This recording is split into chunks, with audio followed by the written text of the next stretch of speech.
Well, Mrs. Cat, look what we've got here. Jannik Sinner, the champion of Wimbledon 2024, beats Grigor Dimitrov in the quarterfinals, and beats Carlitos Alcaraz in the semifinals. How wrong was I on this side? Let's flip it over. I was correct. I'll give myself credit at least. I had Joker going to the semifinals, and then I put a question mark because I said I needed to see more matches and get more information. I made this around the third round. I was late this year. I needed more information before I would confirm that Joker would beat Zverev in the semifinals. I also said it would be a tricky match with Demon perhaps in the quarterfinals, but I confidently penciled Djokovic into the semis. And after seeing that match with Popper in the third round, I graduated Djokovic from maybe having a very tough match with Zverev in the semis and into the finals. So I was halfway correct. Today's show, we're going to talk a lot about the guy I was correct about in being in the final, Novak Djokovic. But first, let's talk about this guy. Put it on the screen. Carlos Alcaraz. According to the Blogger of Tennis Instagram account, Carlos Alcaraz is the first male singles player outside of the Big Four, Andy Murray plus the Big Three, to make the final of Roland Garros and Wimbledon in the same year in 25 years. So the GOAT era. The GOAT era, which many were calling earlier this year after Djokovic's struggles throughout the year, and especially after what we saw at the Australian Open. Many were saying the GOAT era is over. The Big Three generation is over. So 25 years, that would cover the whole time period and a little bit more. So something amazing Alcaraz has done while the Big Three have been active. Of course, he just did it this year when it seems like it's almost over. Novak Djokovic has said, Carlos Alcaraz is the greatest 21-year-old we have ever seen in this sport. I don't think anyone disagrees with that. He is the most complete player. Maybe that's why we've seen some struggles from Alcaraz this year, because like a young Roger Federer, the guy's got so many options, so many talents, so many skills, so many tricks up his sleeve. It can be confusing which one to go to at any moment in a best out of 5 sets Grand Slam match. Djokovic continues. He's going to win many more Grand Slams, but hopefully in 2 days, maybe not this one. In the future, when I retire in about 15 years, I'm jokering, said Djokovic. It's funny, he said I'm joking 2 times there, but he was only joking 1 time. He was not joking about he hopes Alcaraz doesn't win a slam in 2 days. I think he was joking about his expectations of playing 15 more years on tour. Djokovic is very realistic. He knows that he's probably going to play about half that time, 7 to 8 more years on tour. Let's cut to something Djokovic said that I think is even more relevant. Here's Djokovic a little more off the cuff. Oh, you never give up, man. Jesus Christ. I mean, I love that about you, but, sometimes I wish that you maybe play a few points just like this, Spanish never die. Okay, good. I've heard that before, Yeah, he's heard that from his friend, Rafa Nadal. These guys are going to have a great match. In fact, I'm glad it's not Sinner. I'm glad it's Alcaraz, because Alcaraz has already well established himself. I know Sinner's got a chance to do it too. But after the Australian Open, people thought, maybe Alcaraz isn't going to be this great that we predicted, right? Remember before this year, everyone was saying, Alcaraz is going to win.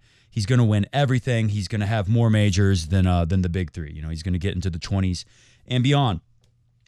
Obviously, it is a very hyped match because we get to see the greatest of all time by the numbers, Novak Djokovic, against Alcaraz, who people see as on the opposite end, right? Djokovic is finishing the greatest career of all time, and Alcaraz is starting a career where the aim is surely to, he said it himself, he wants to break all the records, and he's starting a career where he wants to end up being the greatest of all time. So Djokovic can certainly protect his records, which, it could take another 20 years until Alcaraz could actually break that record. But even though that's way down the road, Djokovic knows, and I'm sure that's why he's come back with this injury. There's reports now that even his wife was saying, this is too ambitious, Novak. Save it for the Olympics. Don't rush it and injure yourself worse, possibly, by going to Wimbledon. The whole team was kind of against it. Djokovic has really been the driving force to playing Wimbledon. And I think it's because of that reason I'm saying right now, Djokovic sees this as an opportunity before Alcaraz gets stronger, better, older, wiser. And especially since Alcaraz has had kind of a struggle this year leading up to the French Open, not the best year for Alcaraz's standards. Djokovic sees this as a chance to kind of pad his stats, stop this young guy while he still can, and protect his record from what could happen 10, 15, 20 years from now with guys like Alcaraz, who are surely going to win a lot more slams. Take a look at this. Everyone knows how big this match is because this is the most expensive ticket in the history of sports. I've often said the Big Three story is the greatest story in all of sports. Well, this is the most expensive match game to witness in the history of sports. Djokovic, Alcaraz, let's just say Djokovic, Alcaraz Wimbledon final will be the most expensive get-in finals ticket in the history of sports. Right now, the worst seat in the entire Wimbledon Center Court Stadium is more than $10,000. Everyone knows what's at stake. Novak Djokovic, let's flip over to him. He's got a lot at stake, obviously. This guy next year could easily get into the 100 wins club in two of the biggest tournaments of our sport, Wimbledon and the French Open. Not impossible for him to make the finals and get to 100 wins at the Australian Open. Not impossible for him to win the Australian Open next year, although many of us since, with Sinner and Alcaraz, other young talents coming up, it's going to get harder and harder as Djokovic gets closer and closer to that age of 40.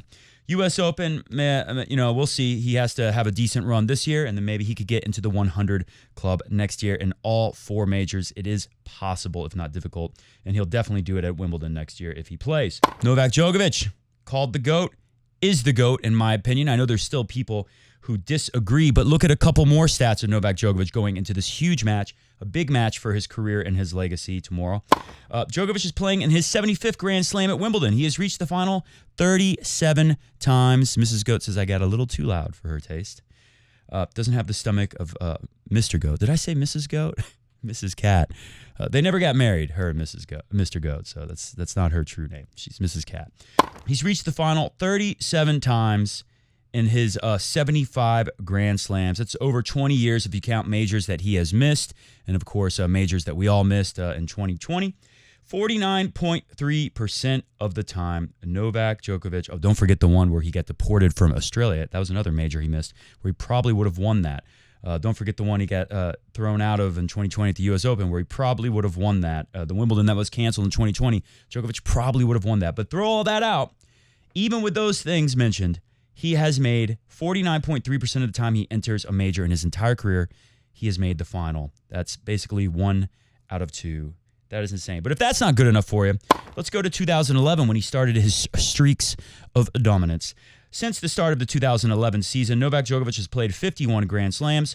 He's reached the final, forget half, two-thirds, a little over two-thirds at 66.7% of the time. 34 finals appearances out of 51 Grand Slams played in by Novak Djokovic in the last 13 years. Not even a full 13 years, huh? Incredible. This is an understatement, but this is a huge match in the history of our sport. Maybe one of the biggest. I put it, right up there with 2019 Wimbledon final for Federer and Djokovic meeting, where Federer was doing something very similar to what we see Djokovic doing now. The biggest difference there was they are about 5 years apart, and oh my gosh, Alcaraz and Djokovic are, I think, 16 years apart, so triple the age difference. But since Djokovic is the greatest of all time, maybe he can pull it off. I will give one tip to Carlos Alcaraz. We'll show you a stat. Carlos Alcaraz, whatever you do tomorrow, if you want to win, if the Carlitos fans want him to win, don't go down 2-0 because take a look at this stat, surprising stat. Novak Djokovic, the maestro of the violin, 266-1 record when winning the first 2 sets in a Grand Slam. And if you look at best out of 3, he's undefeated. He's never lost in a best out of 3 match when winning the first 2 sets. It's never even happened. Amazing. So really, throw all those matches in. He has 1 loss between best of 5 and best of 3 when going up 2 sets to love. This is Bierhall Freitag, Samstag today. So we will go to a comment. The Mr. GOAT era is over. If you didn't hear the news, our first video of Wimbledon, we celebrated the memory of the co-host of the show, Mr. GOAT, the talking tennis cat, who passed away 4 weeks ago yesterday. The Mr. GOAT era is indeed over. Condolences, Matt, and rest in peace, Mr. GOAT. But I must inform you, the last prediction that Mr. GOAT made this year before passing away, after Djokovic's well-documented struggles from the Australian Open and tournaments he tried to find his footing in after that. Mr. GOAT predicted that Novak Djokovic, the GOAT, will win at least one more major, and Mr. GOAT even said it will most likely come at Wimbledon. Condolences, Matt. Rest in peace, Mr. GOAT. The Mr. GOAT era is over, but as Mr. GOAT predicted himself, the GOAT era, the Big Three era, it's not over quite yet.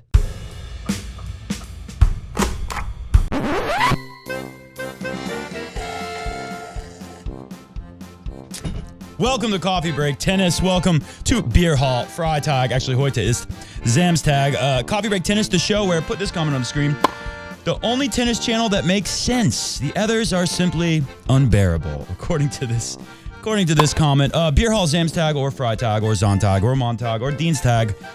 We don't do it on Wednesdays because that's called Mittwoch. What we do here is Mr. GOAT in the past, he's obviously not here now, he would pick out a bunch of comments, no matter what they were about. The viewers take over the show with their comments, and I am forced to talk about topics that I might find uninteresting, downright boring, things I might disagree with. Sometimes, Mr. GOAT always would be tickled by this, comments that are just criticisms of me, the host of your beloved Coffee Break Tennis show. Anyways, let's go to another comment in the spirit of Bierhall Samstag. I had to think about it for a second. Tip for the Wimbledon crowd from Mr. Getting Jiggy with at 80. Na na na na na na na na. My advice to anyone going up against Novak in the future in the crowd: if you don't want Novak to win, be as quiet as possible. That's a good tip. It's actually attributed to Nick Kyrgios. Said that must have been in his capacity as a commentator nowadays instead of a player. Supposedly he's trying to come back. We'll see. Hacker says, I would love if you could bring in stats here: first serve, second serves, win percentage, etc. Guess what? Since it's Bierhall Samstag, I have no choice, as Mr. GOAT would say. I have to do it. You have to do it. Oh, Mrs. Cat is back. Come up, Mrs. Cat. The funny thing is, she doesn't like to jump. Like, Mr. GOAT could just clear this, even as he gained weight as he got older, because he had a sweet tooth. I'll help you, Mrs. Cat. Oh, no. She likes the goat boat, but I think she likes even better the window of the Coffee Break Tennis Studio's Nature Preserve. She likes to look out onto the Coffee Break Tennis Nature Preserve. Anyways, I got one more comment before we go to the stats, like that last comment requested. This is a Mr. GOAT related one. I will read a lot of these today, and unless it starts making me cry, then I will stop. Thank you for messages and comments that people have been sending about Mr. GOAT. I actually, honestly, I tried not to read it at first. It was really hard to get through doing that video, and I kind of didn't want to think about it, but I read through them today to get some for Bierhall Samstag, and it's very touching. I'm very moved. You know, honestly, when I was making the video, I expected some people to comment something like, why are you so upset about, like, a stupid cat, dude, like Taylor Fritz voice style. But I was touched to see that everyone valued Mr. GOAT as much as I did. Anyways, here's a Mr. GOAT related comment. I got so excited seeing the GOAT boat back again. Then I didn't see him inside, and then I saw Matt's face. I've never gone from 100 to 0 so fast. Rest in peace, Mr. GOAT. So, hey, I'm sure a lot of people felt that way watching the show, so I'm sorry if I made you super sad, but we had to honor Mr. GOAT, the greatest tennis co-host of all time. So thank you, Mr. Brazelton, and I like your RF picture there. All right, let's look at some stats. We talked about Sinner not hitting the spots as well. We talked about Djokovic has been doing it a lot in the last few years, getting better and better at serving as he looks to finish points faster. You know, he's getting older. He kind of has to. We saw the same thing with Federer, and he was able to win big titles against much younger players doing it. Set 2. This was when Djokovic, I think he won his straight sets against Musetti, obviously, but set 2, was that the one that was a little tighter? Did they go to a tiebreak? I can't remember. Anyway, it doesn't matter. You can see here he's trying to target the Musetti forehand. I think it's just because it's grass. Slice serve works great on grass, stays low, swings a lot. So, you know, for a righty, the natural slice would be up the tee in the ad court and out wide in the deuce court. So I think that's why Djokovic was hitting it so much there. But you can see he threw a couple out wide, going 89%. Very little out wide in the ad court. You know, he keeps hammering that tee and then surprises you with a couple flat ones for the ace. One was the ace, the other one wasn't. I think he won the majority of these, of course, doing very well on the serve. And you see how he's hitting those spots. Another stat for you, Djokovic has won 23 of the last 26 tiebreaks and majors. However, look at this. Remember, Djokovic went into Wimbledon last year, I want to say, having won like, what was the stat we just looked at?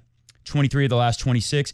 I think he went in winning like 18 of 18 of his last tie breaks over the span of like a year and a half or something like that. Maybe even longer than that, going back to like 2019, where he lost any set that wasn't a tiebreak against Federer and then won 3 sets to win that Wimbledon final, all in tiebreaks, losing more points in total than Federer won in that match. Pretty incredible, but that's the power of the tiebreak for you. Djokovic stats here. This is the last time, this is not the last time him and Alcaraz played a tiebreak. They played 2 tiebreaks, I believe, that Djokovic won both of in Cincinnati last year. Many said that was the best match of the year, definitely best of 3 sets. And the best 5 sets match of the year was, of course, the match we're going to see the rematch of tomorrow at Wimbledon 2023 last year, best match of the year at the majors. Anyway, so Djokovic, last time he played Alcaraz in a tiebreak at Wimbledon, of course, he did lose it. And that was one where a lot of people expected him to take that one down and be up 2-0 when that big record of him only having 1 loss, 2010, Jürgen Melzer, the Austrian, Österreich, in the spirit of Bierhall Samstag.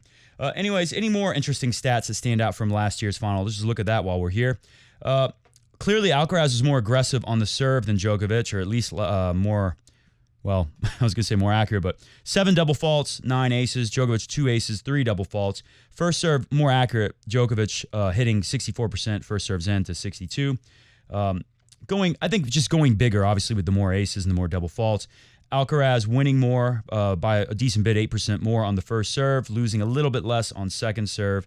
Of course, when you're getting both players over 60% first serves in, that first serve number is more important than the second serve. Break points, they both had 5. Typically, we'd expect Djokovic to win that. And tie breaks 1, of course, Alcaraz gets the 1. Points 1 in total. Alcaraz only beat Djokovic by 2. Games 1, exactly even, 23. I mean, you could see when you look at the score, they both had a 6-1 set with 2 breaks, and Djokovic had a 6-3, Alcaraz had a 6-4. So you could say that tiebreaker really made the difference. The only time, they had a couple breaks, 6-3, 6-4, or 6-1, 6-1, and then the 6-3, 6-4 with multiple breaks where they swapped. I can't remember if there were breaks in that tiebreak set. Maybe there was 1 each. Anyways, let's go to Alcaraz. Serving well, spreading it around a lot, not aiming for those spots maybe as much as Djokovic, but look at the percentage won when he was going to the backhand of Medvedev, interesting enough. He won most of those points. At the body, he did very well. And when he went to the Medvedev forehand, which is where a righty would hit slice, did not do nearly as well. Take a look at this. How often Alcaraz sets 2 and 3. And this is, remember, he lost the first set, so he really ramped it up in the second and third set with the serve. Look how he is hitting those spots, right? See the green? That is the Fed zone, as I like to call it. And 59% of the time in the ad, 67% of the time in the deuce. That means he's hitting it within a couple feet of the lines. And when he hits the 41%, 33%, not within a couple feet of the lines, it looks like he's trying more to go at the body with those serves anyways. Let's go down. Here's where Alcaraz really, and you can see this is a body serve right here. Alcaraz really ramped it up after losing that first set. Medvedev did step in, take the ball a little earlier on the return, as we see Djokovic do here so often. And it was working until Alcaraz started doing this. Check this out, 131 miles per hour at the body. He really ramped it up when he needed to. He's going to have to do the same thing against Djokovic tomorrow if he's going to win. Here's another 128 up the tee and the deuce. And you see the short ball off the backhand from Medvedev. Alcaraz comes up there, and I don't know if you can tell, but he smacks that forehand away for a winner. Here's another one out wide in the ad court, 132, getting pretty close to the lines in the corner. Very successful. This is the stat you need from Alcaraz and Medvedev. The first set, he wins 63% of the time on the first serve. The second set, 73%. By the third set, he is winning 94% of his first serve points. So obviously when he started ramping up, hitting more speed, and going, as I showed you, for the Fed spots, might want to call it the Joker spots now because Joker does it very well at this point in his career. Aiming for those spots with a lot of pace, turned around the match. For Alcaraz, here's some more stats for you in the head-to-head. Djokovic leads it 3-2. Of course, Alcaraz won the first time they met in Madrid. Alcaraz had just beaten Nadal. Then he beat Djokovic, and then I think he destroyed like Zverev in the final or something like that. Then Joker beats him. Trying to remember where. Of course, they play at the French Open, and Alcaraz loses in the semifinals with the cramps. And then Djokovic loses in Wimbledon. That would be Alcaraz's other win. I'm trying to remember Djokovic's first win against Alcaraz. I can't remember. Was it at the French Open when he had the cramps? Anyways, Alcaraz beats him last year at Wimbledon. Joker beats him in Cincinnati. And then I think Joker also beats him in Cincinnati, beats him in the French Open, and beats him in the ATP Finals at the end of the year last year. So it's been a little while. Well, it's been 1 year exactly since Alcaraz has beat Djokovic. Here's another stat for you. Actually, that's Will Ferrell in the Djokovic-Musetti match. I just thought I'd throw that in there. There you go. Let's go to this because we talked all about Djokovic and how incredible his career has been. He is the greatest of all time by the numbers now, of course. But what we might be forgetting, what is most incredible of all, is this. Take a look at this from Matthew Fudgerman, New York Times writer in The Athletic, a branch of the New York Times. How Novak Djokovic made Wimbledon semifinals after meniscus surgery. This article, it's going to be a long one, but we're going to go through it because I think it is amazing. And if Djokovic can win tomorrow, which, by the way, I'm predicting he will win in 5 sets. I've been doing a lot of 5-set predictions lately. I was wrong. Alcaraz, I predicted to win the last couple matches in 5. He won them in 4. Close enough. I did say Djokovic would beat Musetti in 3, and I was right about that. Anyways, let's get into this because this is pretty incredible when you really look deep into the story behind how Novak decided to play here, did in fact play here, and ends up making the final. As I've said before, if he wins this will be one of the most incredible stories in sports. I know Taylor Fritz got to play Wimbledon, but he sure didn't get close to winning it after his surgery, same kind of surgery, meniscus surgery. And, when that happened, I think Taylor Fritz is about 26, 27 now, 10 years younger than Djokovic. Also, that happened a couple years ago. So we're talking like a 12, 13-year difference. Djokovic getting close to 40 and doing it. That's a game changer. With each match, each win, each twist, step, and slide on the Wimbledon grass, June 5th feels a little further away for Team Novak Djokovic. That was the day last month that Novak Djokovic underwent surgery on his right knee after tearing his medial meniscus during a French Open match against Francisco Cerundolo 2 days earlier. Lost my place. A match that he won in 5 sets. Multiple surgeons looked at scans of the injury, and they told Djokovic that an operation was his only option. Remember, he was injured in that match with Cerundolo and kept playing injured with the torn meniscus and still won. That's incredible. Multiple surgeons looked at the scans of this injury, and they told Djokovic that an operation was his only option. The next day, he posted a picture on social media standing en Paris avec his Frau and his team, steadying himself with crutches, and then he was on a plane home to Belgrade. His road to playing at Wimbledon, a tournament then 25 days away, had already begun. Take a look at the picture.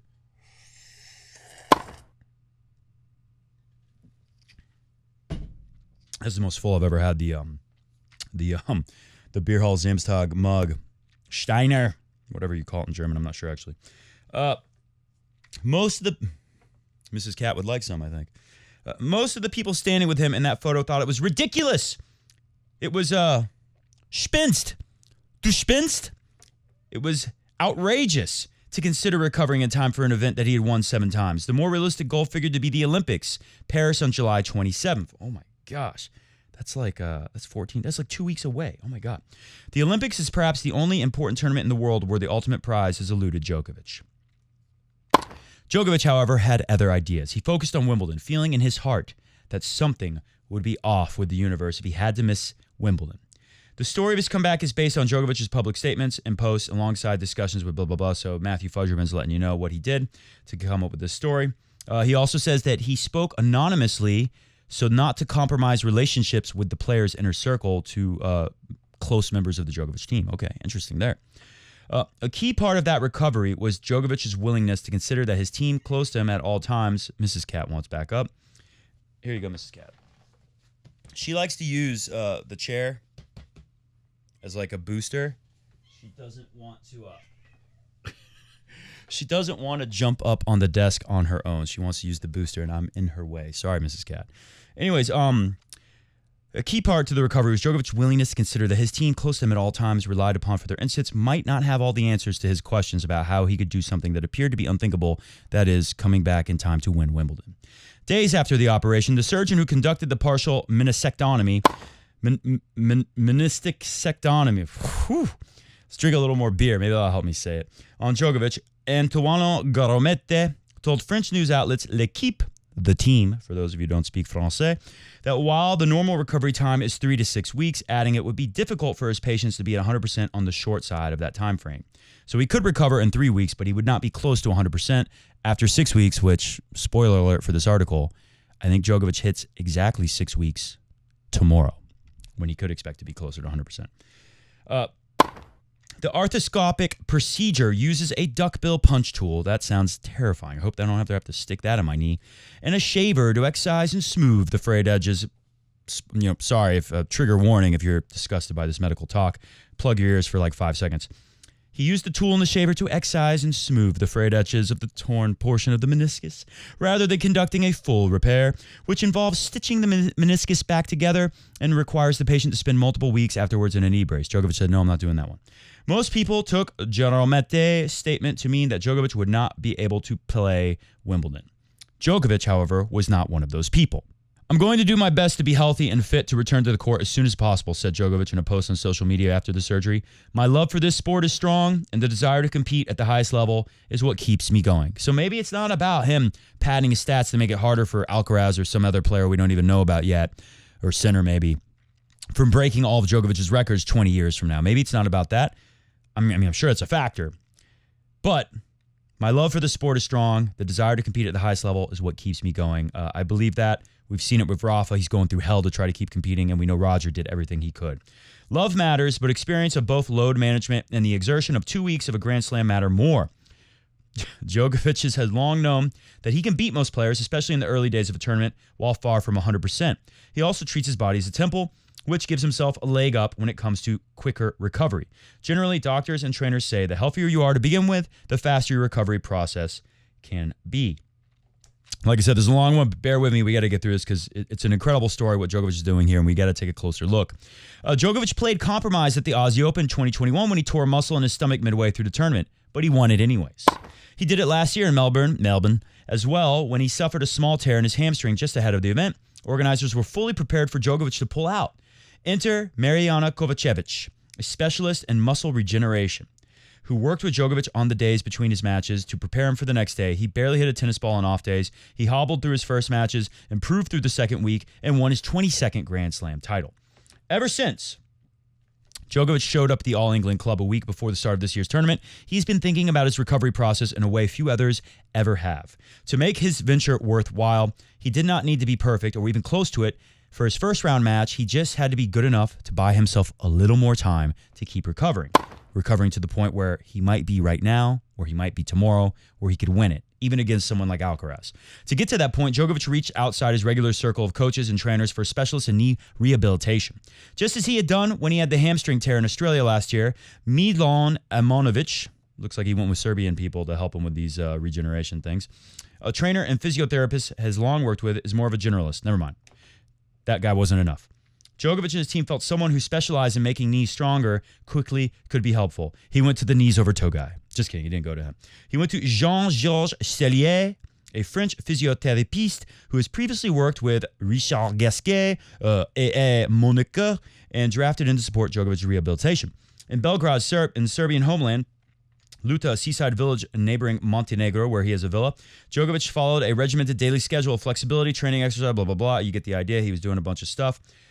He quickly progressed to balancing, walking slowly, walking faster, hopping, moving side to side. In Belgrade on June 12th, only a month and 1 day ago, 19 days before Wimbledon, he underwent hyperbaric chamber treatment.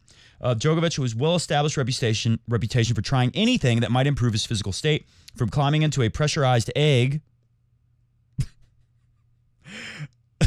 okay, to wearing a patch on his chest. Had there been any setback along the way, he would have said, I have to recalibrate, focus on the Olympics, forget Wimbledon. One setback along this passage. If I had a day where my knee just flares up and I have swelling and inflammation, said Djokovic, of course I'd be slowing it down, and my whole Wimbledon this year's participation, it would be in serious doubt. But that didn't happen, says Novak. Those 25 days did not all go smoothly. And listen to this. This is pretty incredible itself. We're almost at the end of this, so if you're getting bored, don't worry, we're getting close to the end. Djokovic's wife, Yelena, repeatedly asked him, why are you doing this, Novak? Potentially risking a final chance to win a so far elusive Olympic gold medal. He told her if there was any chance he could make it to Wimbledon, he has to try it. He barely touched a racket at first, but when he did, he hit standing still. Then, when it was time, he started hitting on the move. Because no one can play tennis standing still, this is not pickleball. I love credit to Matt Futterman. I'll say his name the right way. Credit to him taking a dump on pickleball in the middle of this article. First, he hit while moving 3 feet to each side and back up. When that felt okay, he moved on to 6 feet in multiple directions, then 9 feet, then all the way out to the corners of the court. Many of you might have seen what he says next. Then it was time to start playing points, then games. Then he played a set with Danny Medvedev, who he could face in the final on Sunday. Of course, he's not. Then he played with the Emil Ruutsevori. He gave a thumbs up to journalists at Wimbledon watching him practice on center court with Yannick Sinner. Last Tuesday, on the 25th day, Djokovic walked out on the center court for a first-round meeting with Vit Kopriva of the Czech Republic. Wearing a long gray brace, we know what happened. He took baby steps at first, moving very tentatively in some points, limiting his bending, not sliding. There were balls that he would normally sprint out to get, but after his injury, he decided to just watch them bounce twice and give no chase. He was still able to beat this guy, very low-ranked player. Early in the second set, he ran and stretched for a ball to his right, sliding into it with the most of his weight on the front leg. His right foot vibrated, and the crowd gasped. I remember that. First slide of the season, he said later. He hadn't done one in practice yet. He beats Kopriva in straight sets. More of the same in the second-round match against Jacob Fanley, a Scot who played at the college level in the U.S. for Texas Christian University. Fernley forced Djokovic to rev his engine a little more, pushing him to 4 sets. Djokovic looked awkward, particularly losing the third set, struggling to explode into his serve, landing jerkily and awkwardly out of the serving motion. He got through it anyway. By then, the world number 2 had decided to stop worrying about re-injuring his knee. He said he didn't have the energy for it. A little clue of maybe why Djokovic kind of snapped on the crowd a few rounds ago. What he's doing is incredible, and he doesn't have a lot of extra energy for nonsense. With all the rain at Wimbledon this year, more challenging for someone with an injury. Trust me, playing on a hard court when there's a little bit of rain is very scary. I imagine on the grass it's even scarier.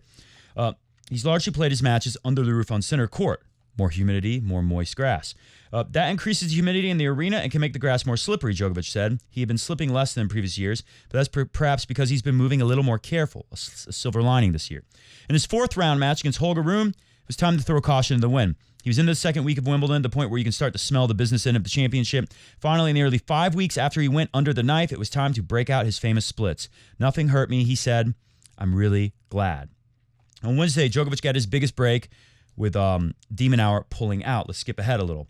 Djokovic goes to the semis. Musetti of Italy will be on the other side of the net in that match. Djokovic is, okay, well, we already know what happened there. He beat him. Asked about playing Djokovic on Wednesday, Musetti called his opponent a legend with more expertise on center court and on grass generally than anyone on the planet, I'd say, except for Roger Federer. He didn't mention anything about Djokovic's recent surgery. Yeah, we kind of forgot about it, the way Djokovic has been playing. By the time Djokovic, this is the end of the article, and this is key, by the time Joker takes to center court tomorrow, he will have had Friday, so yesterday, he will have had 3 extra full days of rest and recovery, not just from the Rune match, but from his meniscus operation. He'll be just days away, so Sunday or Monday, from the 6-week mark that the doctor who did the surgery on him, Geromet, Geromet, I think he's French, his surgeon, had earmarked as the long end of the recovery time, putting him in position to walk on the court feeling pretty close to 100% at a tournament he is trying to win for the 8th time. Djokovic didn't need to be fully ready after 25 days. He just needed to buy himself more time. Incredible stuff, what Novak Djokovic is doing right now. He's done so many incredible things in his career, and I hope he gets the credit he deserves, win or lose tomorrow. And that leads me to this. Djokovic has been doing this from the beginning. The little, oh, excuse me, Mrs. Cat. The little, where does he put it? He puts it about there. The little violin he's been doing after he wins matches. I think some Mr. Goat Hair just flew off of this racket. Anyways, Joker said that this was for his daughter. This is for Tara. My daughter has been playing violin for 6 months, and we agreed that I would celebrate when I won a match that way. Joker's been doing it the whole tournament, but in his last win over Musetti, when he did it, the crowd started doing the Rune, which proves Djokovic's point that he made when he said, they're not doing it for Rune. It doesn't matter who I'm playing. They're just doing it to taunt me. I've seen it before. I've been playing on tour for more than 20 years. He broke this out, and they started doing the Rune thing to him, and then he did it to the whole stadium and did it longer than he's done for any of his victories so far in the fortnight.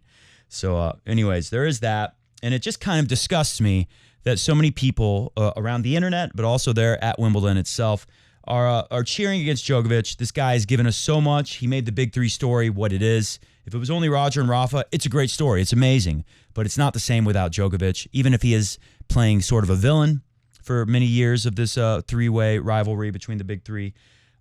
I hope people appreciate him.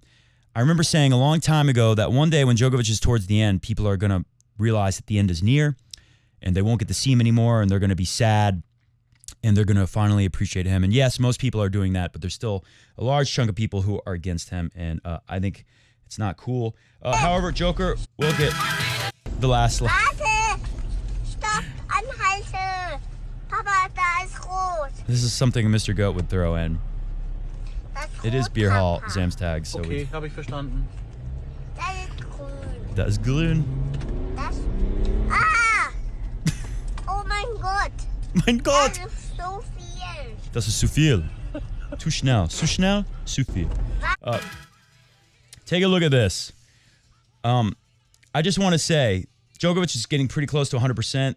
Look, first off, you have more time when they slice, but it takes more little steps to get in position for dealing with that slice. Look at that. You got to be really precise. That's a lot of work. Obviously, when Musetti cracks it, you got to run faster, but that's a little more obvious what you're doing. I mean, clearly, Djokovic is moving incredible. There's a smacker. There he goes on the full sprint. I think Djokovic might have the last laugh tomorrow and be playing the violin for everyone with his gold trophy in his arms because the guy's moving incredible. Let's go back to the Athletic really quick. Danny Medvedev's Wimbledon defeat to Carlos Alcaraz shows how cruel tennis can be. He's kind of taken the role of Dominic Thiem, what Dominic Thiem was doing with the Big Three before COVID, basically. More than 2 years have passed since a man other than Novak Djokovic, Carlos Alcaraz, or Jannik Sinner won a Grand Slam title. Of the last 8, 4 have gone to Djokovic, 3 to Alcaraz, and 1 to Sinner. There's not much room for anyone to win outside of the new Big Three.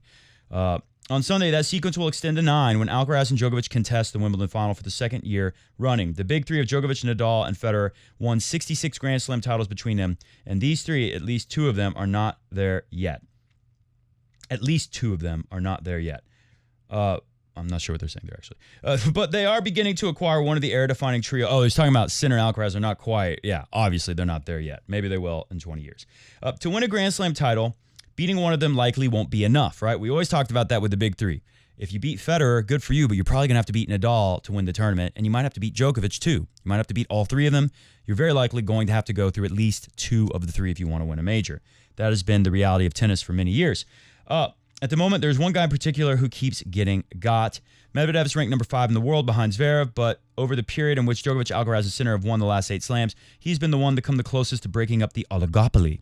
During that period, Medvedev has reached 2 finals and 2 semifinals. Crucially, he's beating 2 of those 3 players along the way, but both times he's done that, he's run into one of the others, and they've been too strong. So a lot of credit to Medvedev. Sad for him that he is having to deal with this, but hey, that's the sport. And at least he's happy he got one. I'll finish the article with this. When Medvedev won his sole Grand Slam by beating Djokovic at the U.S. Open 3 years ago, the Serbian was hunting alone. Nadal was injured. Alcaraz and Sinner weren't yet fully to emerge. Beating Djokovic was a phenomenal achievement, but beating 2 of the 3, let alone 3 of the 3, is a whole nother level. That's what he will have to deal. It is Bierhall Samstag. Let's wrap up the show. We're reading your comments at rapid fire so I can go play my music tonight. Is not Djokovic already the GOAT, says Nastustak.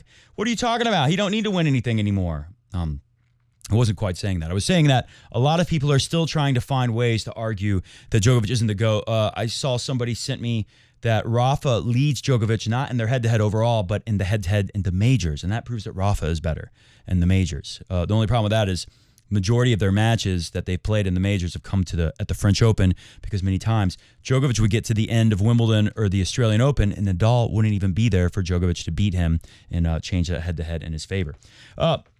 Alana HK said, very dangerous that everyone is giving Musetti no chance, basically putting Novak in the final, not to mention a huge jinx. Did anyone learn anything from Rybakina semi yesterday, nor numerous lopsided favorite calls that became upsets? I'm a massive Novak fan. I want him to win strongly. Feel Lorenzo is not a pigeon. He almost beat him numerous times, has a decent matchup, and has way more belief. Tennis matches can look close, but they can seem close, but they're not that close at all. I mean, how close did Roger Federer feel in 2019 at Wimbledon when he had 2 match points? And then everything fell, from his grasp and Djokovic wins it. He must have felt like he wasn't that close at all by the time you got to the end. Djokovic says that everyone's good in the top 100. It's all mental, and Djokovic is so good on the mental that where did Musetti beat him? I can't even remember. Wherever it was a place that wasn't as important to Djokovic as places like Wimbledon semifinals are.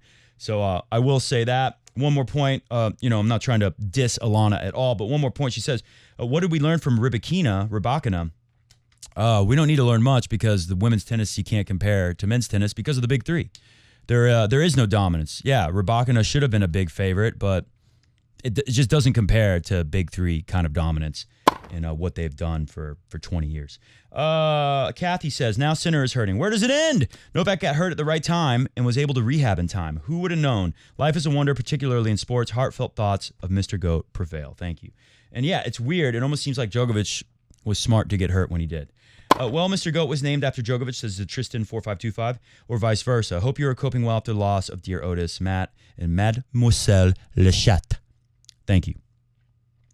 A lot of people reacted this way, just like that comment we read at the beginning of the show, going from 100 when you see this to 0 when you realize the sad news. No! Crying. Mr. GOAT, I'm so sad. I am still sad. It's been 4 weeks and 1 day, and it's very sad. Alex Austin says, I can't believe I've been watching you for so long. I started watching your show back when I was in high school, playing in junior tennis. Thank you, and Mr. GOAT, for all the amazing analysis and videos. Thank you, Alex Austin. I appreciate it. Mr. GOAT would have loved to hear that. Good old Mr. GOAT, says Jonathan Vandenberg, probably a Dutch guy. The only tennis cat there ever was. There ever was. Yeah, it was a unique thing, a talking tennis cat. I'd never heard of it before. So I was happy when Mr. GOAT told me that's what he was. I was very happy to hear that. Umberto says, I'm so sorry, truly sorry to hear about Mr. GOAT's passing, Matt. Your show is always something I look forward to. It may sound dumb, but I feel like you're my friend since I've watched CBT for all these years. I feel like when I read comments from people like Umberto that you are my friend as well. We share a love for tennis, and we shared a love for Mr. GOAT as well. I love to laugh at the inside jokes. Of course, Mr. GOAT was a part of it. My deepest condolences. I'm not much of a pet person, but my wife is, and it wasn't pretty when her dog passed. I understand the sadness. A big hug from Mexico, and a big hug to you, Umberto. Joshua Clay, he must like clay. Mr. GOAT will always be associated with the big three in the golden age of tennis, and a big heart. Oh, it's a beautiful comment. And yeah, for me, especially for everyone who's watched Coffee Break Tennis, Mr. GOAT was lucky to live in a great time when the big three rivalry really heated up and was the hottest ticket in sports.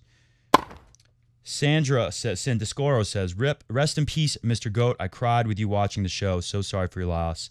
Your loss, we'll miss him. Thank you for sharing your emotions so authentically with us. Was I sharing the emotions? I guess I was being pretty authentic. All right. We'll give her that. Sorry for your loss, says Oxmelb. Sorry for your loss and your lovely cat, Mr. GOAT. I love seeing him interact with you over the years. So glad I got to see the tribute show to him. I will miss my dog, Bruno, for the rest of my years once he's no longer here. But so glad we got to spend the years with him. Yes, Oxmelb7. Enjoy the years with Bruno and take a lot of pictures. It's hard to look at pictures of Mr. GOAT. I was making that show, But as time goes on, I think I'm really going to love looking back and seeing not just pictures, but a lot of video of me and Mr. GOAT doing what has been a very important part of my life, doing Coffee Break Tennis. I've gotten so much joy out of this. Zitristans4525 says, Matt, you made Mr. GOAT a legend. For an able replacement now, you'll have to hire Gil Gross to sit in the GOAT boat. Can you just, I don't have time to edit it in, but if I did, I would edit Gil Gross into the GOAT boat just for a laugh, or whatever floats your GOAT. Seriously, your tennis students must love your coaching. I'll tell you what, the kids camp I did this week, we had 15 kids. They're all like ages 4 to 6 with one 3-year-old who was able to hang in. Yeah, they had a lot of fun. I had a lot of fun. Everyone has fun with me when we're on the tennis court for sure. I hope you treasure and get to appreciate every special memory of the GOAT and impermanence, along with many joys in life every day. Yes, like I was just saying, I'm going to appreciate it more and more as time goes by. Vidran Jashluplemischladak said, dude, sad to hear Mr. GOAT is gone. It was noticeable that he was missing last time, and cues were asked about whereabouts. He was in his best years for cats, kind of middle-aged. Curious what happened. I will miss his beautiful green eyes. They thought he might have cancer. I spent a lot of money, a couple thousand, doing tests and figuring it out. This was before what ultimately, ended Mr. GOAT. But they wanted more tests. We had to do, I don't know, I can't remember, but it was going to be like another couple more $1,000s to see if he had cancer. And I said, like, okay, I'm tapped out, and, we can't really afford to do cat chemotherapy, which they said is really not a nice thing for the cats and usually doesn't work anyways. And then ultimately he went into a kidney failure, and that was, the health problems, like we see with older people, they pile up, and that was ultimately what happened. I'll miss his beautiful green eyes. I will too. I think about his eyes a lot. By the way, be careful if you decide to bring another cat as a companion to Mrs. Cat. Cats are essentially solitary animals and very territorial, so another cat may not get along well with Mrs. Cat. Mrs. Cat may not accept it either. Experience that previously the two get along well was more of an exception than a rule, so you may have some cat fights and tensions in your home for a change. Then he says, Joker not having 8 like Fed was the result of the pandemic and cancellation of the 2020 championships. Yeah, I think that would have been an easy one. Don't forget, he would have won the U.S. Open or the Aussie Open when he got deported, too. This one should have been the easiest for Joker ever. No competition that year at all, so little luck for Fed. He deserves some.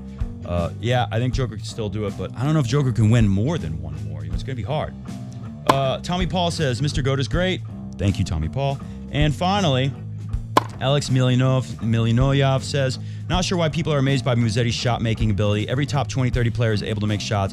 Differences between the greats and the rest is doing it consistently for longer than 3 sets and obviously match after match. Especially, I think it's because he has a one-handed backhand. It's so nice to see some of those shots. But yeah, I don't know how many times I've lost a tennis match and hit some incredible shots, especially as I realize that I'm not going to win, that's slipping away. It's the pressure kind of leaves you, and all of a sudden you can swing a little free and you hit some great shots.